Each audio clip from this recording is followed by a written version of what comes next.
What has changed this year? Honestly, there's been so many things that have changed this year. From working from home, doctors over the phone, online shopping, eating out, hand washing more than ever, masks, digital communication, birthday celebrations, graduations, police reforms, government reforms, social reforms, and so much more. Honestly, the easier question to answer is what hasn't changed. Your list of things that may not have changed this year may be different than mine, but there's one thing on that list that I hope and pray is not on there, and it's yourself. You see, when the world goes through crisis, it is easy to watch everything around us change and us ourselves not change at all. You see, now we're going back to normal. We're going back to church, we're going back to school, we're going back to work, we're going back to shopping in person, we're going back to what we used to experience. Some would say we're going back to normal. But honestly, if you go back to normal, you have failed to let all the changes and the crisis and the troubles we have just gone through change us. And all the things we have gone through are supposed to produce change in us. Romans 5:3-4 reads, "We also rejoice in our affliction, because we know that affliction produces endurance, endurance produces character, and proven character produces hope." These afflictions, these crises, these troubles we have gone through this past year so far are supposed to produce change in us. It's supposed to change us into more Christ-like people. And if we're going back to normal, we have failed to let these things change us, because the normal we're used to is no longer going to be the normal moving forward.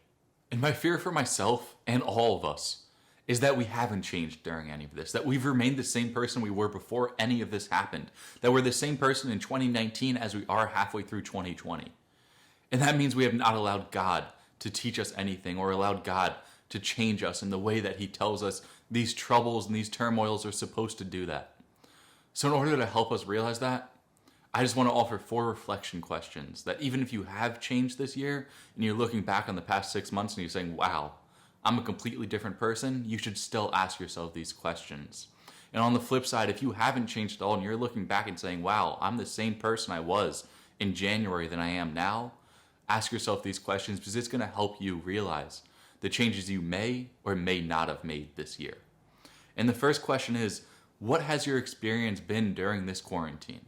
What has it been like for you personally to be going through this quarantine and everything else that has been happening this year?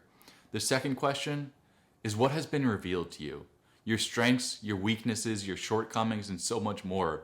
What has been revealed in this time that you may not have known before? The third question is, what has God been teaching you? During this time, God's trying to get a hold of you and He's trying to teach you something. What is that? And the fourth question in the application of this is, what needs to change? With those 4 questions in mind, I want to encourage you guys to reflect on those, whether that's later or whether it's right now. Right now, I'm going to have 4 minutes on the clock, and each minute's going to be the different question. It's going to be a countdown with some music in the background, and after that, it will just end. You can either take those 4 minutes and reflect right now, or during some other time when you have more time to sit there and truly reflect on these questions, you can do that. But I want to challenge you to actually think about these questions and then apply what needs to change.